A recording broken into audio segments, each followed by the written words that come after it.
I just watched The Haunted Mansion. Is it any good? How many butter pumps will it get? Let's find out. My baby likes butter. Hello, my beautiful butter babies. So let's get into this Haunted Mansion movie. Okay, if you watched my fresh out of the theater reaction, link somewhere up in here, you know this wasn't my favorite movie. There are so many reasons why I didn't like this movie, but because I am a good person, I'm not going to shit all over this movie straight out the gate. Instead, I want to talk about what I actually did like about this movie. It's not a lot, so this part should be quick. The acting. This film is star-studded. It's whack-a-mole star-studded. There are so many recognizable actors in this movie. They include my queen, Rosario Dawson, Lakeith Stanfield, Tiffany Haddish, Owen Wilson, Danny DeVito, Chase W. Dillon, Jamie Lee Curtis, and Jared Leto. But those are only the main cast. There are also a few stars who pop in for a real quick and easy cameo check, honey. Those include Hasan Minhaj, Dan Levy, Winona Ryder, Joel Coy, and a blast from the past star popping in to collect that good old quick and easy check, Miss Mary Lou Henner. Yeah! What I enjoyed about this cast was all of them looked like they were having a good old time. Seriously, like, they all looked like they were just seconds away from breaking character and laughing their asses off at the ridiculousness of it all. They had great chemistry with each other, which is something that is real hard to create when it's not already there. They looked like they really enjoyed playing with each other. And because it looked like they were having a good time, honey, I was having a good time right along with them. Not because the movie was any good, but because all of us were in on the joke and we were all laughing at it, both us in the audience and those on the screen. And honestly, I would watch this entire cast again in something a lot better than this. The other thing I really enjoyed about this movie was its treatment of metaphysical ideas. I myself am a psychic. You want a reading, girl?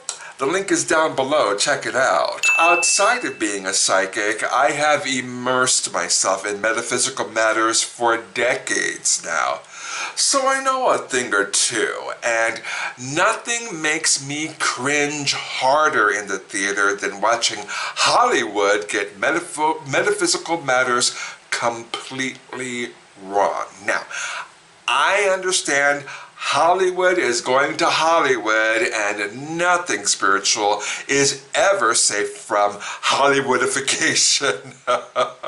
However, this movie gets most of the kernels of truth it presents right. Of course, they take that tiny little kernel and turn it into an entire bag of popcorn. Buttered popcorn.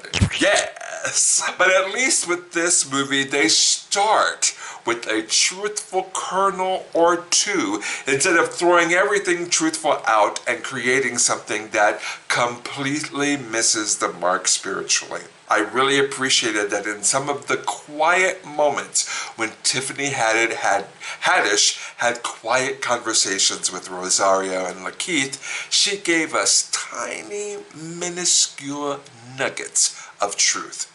The movie didn't have to take the time to do this, but I really appreciated that it did.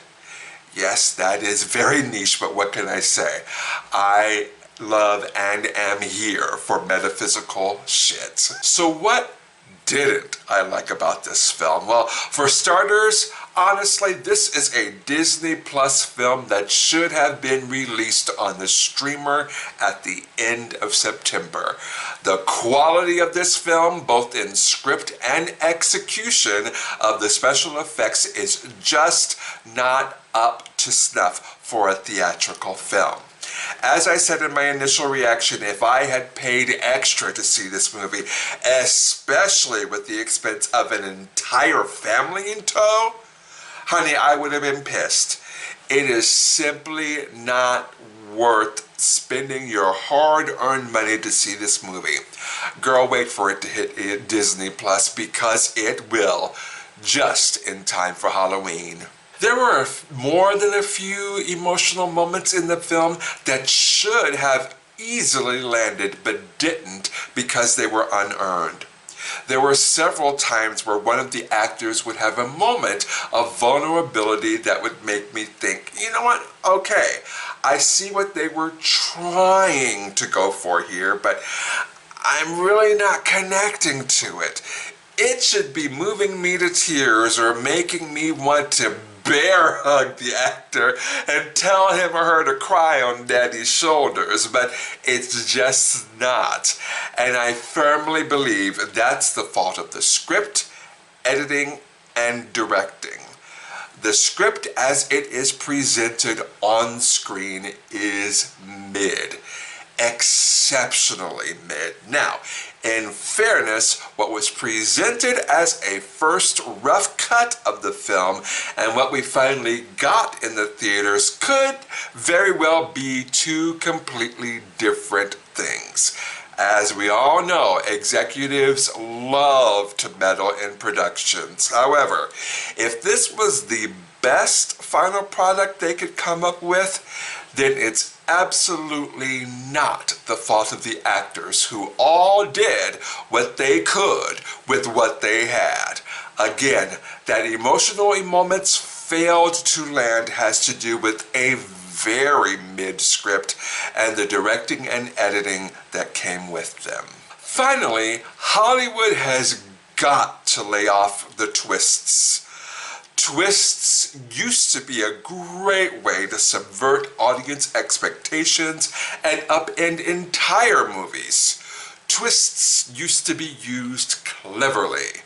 Twists used to be utilized in a way where you didn't see it coming at all. And when twists happened in clever and unexpected ways, you realized all the hints and clues were there all along. Twists should be so mind-blowing that they make you want to re-watch the movie armed with that new information and see how that changes your movie-going experience. Nowadays, you can barely get away from the twists. Twists have become so commonplace, it's shocking when a twist doesn't happen in a movie. So yes, Haunted Mansion does have two slight twists in the final act of the movie, and neither one of them were shocking. Neither one of them were game changers for the movies, and both of them could have been clocked from a mile away. So writers, I'm pleading with you. Stop with the twists already. They barely land anymore. Your audience is expecting them anyway, so they're really not even twists anymore. So please, just stop it. Stop it! So now we've come to the moment you've all been waiting for. Does Haunted Mansion answer the big question? For those of you who haven't been following my Haunted Mansion journey, my big lingering question has always been this. Why is a black family choosing to live in a haunted mansion? Culturally, it does not make sense. Once we found out a house was haunted, black folk would immediately leave. Period. We would not stick around. That's just how black people roll. So, in the two movie trailers I reacted to for this movie, I was genuinely confused that a black family would choose to stay. Neither trailer answered that question, so I was hoping the movie itself would. So did it? Yes, it did, and I'm going to spoil it for you right now. So, if you want to see this movie in theaters and not be spoiled, I strongly encourage you to pause this video right here, go see the movie, and then come right back. Here we go. Spoilers in 3, 2, 1. As soon as you cross the threshold of the mansion, a ghost attaches itself to you. If that ghost wants you to go back to the mansion, it will haunt you wherever you go until you have no choice but to go back to the mansion. True to black form, and I'm so proud they did it this way, as soon as Rosario and her son realize the house is haunted, which isn't more than a few minutes after they step foot inside the house, they turn right back around and get their black asses out of there. Quickly. They kick dust. You hear me? The only problem is a couple of ghosts have attached themselves to Rosario and her son. And no matter where they go, they are haunted by these ghosts until they have no choice but to return to the mansion. So that's why they're choosing to stay. The same thing happens to Luke Wilson, who they hired to do an exorcism, Lakeith Stanfield, who they hired as a ghost photographer, Tiffany Haddish, the medium they brought in to communicate with the ghosts, and Danny DeVito, who is the college historian. All of them are supposed to be in the house, so they're haunted until they return. There you go. Question answered. But the ending of the movie once again goes against all black culture and convention. Through lots of machinations and shenanigans, the big bad in the movie is destroyed, and the ghosts who have been trapped inside the mansion, all 999 of them, are free to go to their final reward. But the ghosts decide to stay. All 999 of them. Not only that, but the black family decides to stay as well. That makes zero sense. You're telling me, after all the terrorizing that black family had to endure by the very ghosts who have now decided to stay in the house, all 999 of them, that the black family decides at the very end of this movie to make nice with the ghosts and stay in the house that literally destroyed their lives for months on end? That's what you're saying? Disney must be out of its damn mind.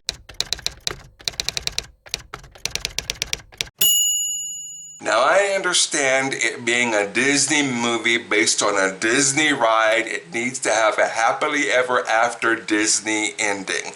I get that. But there isn't a black person on the face of this planet who, after all that house and those ghosts put them through, would choose to stay. It just wouldn't happen. Period. That it does in this movie made me laugh my ass off in the theater. Not even Rosario Dawson, who y'all know I love down, could sell me on that foolishness. It just wouldn't happen. Ever. So how many butter pumps am I going to give Haunted Mansion? 2. That's right, 2 butter pumps, and the only reason why it's getting 2 is because 1, again, I enjoyed watching the actors play with each other, and 2, again, I appreciated the molecule-sized nuggets of spiritual truth sprinkled throughout the film. So, 2 butter pumps. So now I turn it over to you, my beautiful butter babies. Have you seen Haunted Mansion yet? If so, what did you think? How many butter pumps would you give it? Sound off down below in the comment section. I want to hear all about it. Thank you so much for watching, commenting, and subscribing, butter babies. And I will see you in the next one. Bye.